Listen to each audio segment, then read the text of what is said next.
June 15వ తేదీ నుంచి 2026-27 విద్యా సంవత్సరం మొదలవుతోంది. ఈ క్రమంలో ప్రభుత్వ పాఠశాలలకు మరింత బలోపేతం చేసే విద్యార్థులకు నాణ్యమైన విద్య అందించాలనే లక్ష్యంతో తెలంగాణ ప్రభుత్వం పలు కీలక నిర్ణయాలు తీసుకుంది. పేద విద్యార్థుల సంక్షేమానికి ప్రాధాన్యత ఇస్తూ ప్రభుత్వ పాఠశాలల్లో విద్యార్థుల చేరికలను గణనీయంగా పెంచేందుకు ప్రత్యేక కార్యాచరణను అమలు చేస్తోంది. జూన్ 15న రాష్ట్రంలోని పాఠశాలలు పునఃప్రారంభం కానున్న నేపథ్యంలో ఇప్పటికే విద్యాశాఖ బడిపాట కార్యక్రమాన్ని ప్రారంభించింది.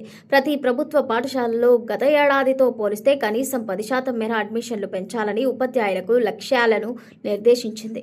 ఈ విద్యా సంవత్సరం నుంచి 6వ తరగతి నుంచి 10వ తరగతి వరకు చదివే విద్యార్థులకు ప్రత్యేక వర్క్ బుక్స్ అందించనున్నారు.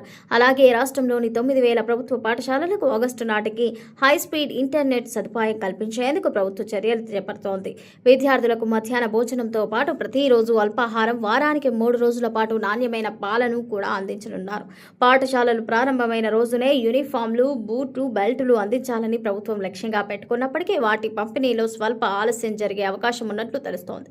ఇక హైదరాబాద్ కోర్ అర్బన్ రీజియన్ పరిధిలోని ప్రభుత్వ పాఠశాలలకు కార్పొరేట్ సోషల్ రెస్పాన్సిబిలిటీ నిధులతో కార్పొరేట్ స్థాయి వసతులు కల్పించనున్నారు. పాఠ్య పుస్తకాలు, నోట్బుక్స్ ఇప్పటికే పాఠశాలల్లో చేరవేసినట్లు అధికారులు తెలిపారు. గత విద్యా సంవత్సరంలో ప్రభుత్వ పాఠశాలలో విద్యార్థుల సంఖ్య సుమారు 20,000 మేర తగ్గింది. 2024-25లో 16.78 లక్షల మంది విద్యార్థులు ఉండగా 2025-26 నాటికి ఆ సంఖ్య 16.58 లక్షలకు పడిపోయింది. ఈ నేపథ్యంలో కనీసం 10% మేర చేరికలు పెంచాలని ప్రభుత్వం లక్ష్యంగా పెట్టుకుంది. అంటే దాదాపు 1.65 లక్షల మంది కొత్త విద్యార్థులు చేరితేనే లక్ష్యం నెరవేరుతోంది. ఈసారి రాష్ట్రంలోని 2,769 పాఠశాలల్లో ప్రైమరీ తరగతులు ప్రారంభించనున్నందున 30,000 నుంచి 40,000 మంది చిన్నారులు కొత్తగా చేరే అవకాశం ఉందని అంచనా.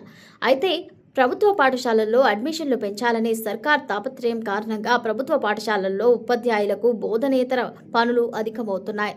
సమగ్ర శిక్ష, హెచ్సియు, యూనిసెఫ్ సంయుక్తంగా నిర్వహించిన అధ్యయనంలో 25% మంది ఉపాధ్యాయులు బోధనకు సగం లేదా అంతకంటే తక్కువ సమయం మాత్రమే కేటాయించగలుగుతున్నట్లు వెల్లడైంది. దసరా సెలవుల నాటికి ఉపాధ్యాయ శిక్షణ కార్యక్రమాలను పూర్తి చేసి ఆ తర్వాత పూర్తి స్థాయిలో బోధనపై దృష్టి సారించేలా చర్యలు తీసుకోవాలని నిపుణులు సూచిస్తున్నారు.